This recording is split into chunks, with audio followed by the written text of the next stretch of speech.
આપનું હાર્દિક સ્વાગત છે। હું છું હેપી અને હવે જોઈએ આજના અરવલ્લી જિલ્લાના મેઘરજ તાલુકાના રામગઢી વિસ્તારમાં વરસાદના લાંબા વિરામથી ખેડૂતોની ચિંતા વધી છે। બચકાદોતી, મુળશી, સારંગપુર અને રાજપુર સહિતના ગામોના ખેડૂતો હવે સિંચાઈ યોજના અંતર્ગત તળાવો ભરવાની માંગ કરી રહ્યા છે। અરવલ્લી જિલ્લાના મેઘરજ તાલુકાના રામગઢી વિસ્તારમાં વરસાદ ખેંચાતા ખેડૂતો મુશ્કેલીમાં મુકાયા છે। બચકાદોતી, મુળશી, સાળંગપુર, રાજપુર સહિતના ગામોમાં ખેડૂતો દ્વારા મોંઘા ભાવનું બિયારણ ખરીદી વાવેતર કરવામાં આવ્યું છે, પરંતુ પૂરતા વરસાદને અભાવે ઊભા પાક પર સંકટ ઊભું થયું છે।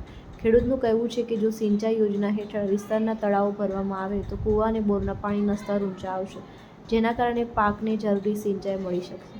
સાથે જ પશુઓ અને ઘાસચારાની સમસ્યામાં પણ રાહત મળશે અને ઊભા પાકનો મોટો હિસ્સો બચાવી શકાય તેમ બનશે।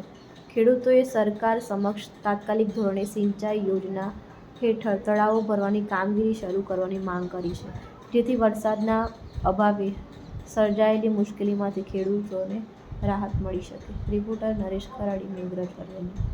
પણ આરામ લીધો છે ત્યારે ગામડાઓની અંદર ખેડૂતોએ મોંઘા ભાવનું બિયારણ વાવ્યું છે અને રાત્રે ભૂંડ અને રોજ પણ આવીને એમનું નુકસાન કરે છે અને વધુમાં વરસાદ ખેંચાયો હોવાથી મોંઘવારીનું બિયારણ વાવ્યું છે એ ઉગી નીકળ્યું છે ત્યારે એ પાણીના વરસાદના કારણે તે સુકાવા લાગ્યું છે।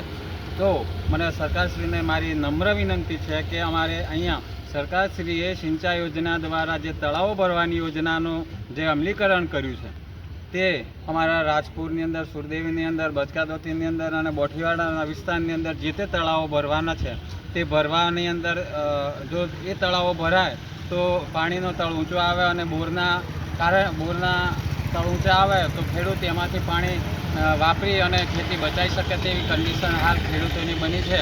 તો હું રજૂઆત કરવા એટલું માગું છું સરકારશ્રીને કે જે સિંચાઈ દ્વારા જે તળાવો ભરવાના છે એ સત્વરે ધ્યાન લઈ અને તળાવ ભરવાની પ્રોસેસ શરૂ કરવામાં આવે તો ખેડૂતોનું કદાચ 50-50 બચત થાય અને પશુઓનો ઘાસચારો પણ બચી શકે એ પાણીથી એની રજૂઆત માટે અમે આ સરકારશ્રીને નમ્ર વિનંતી કરીએ છીએ।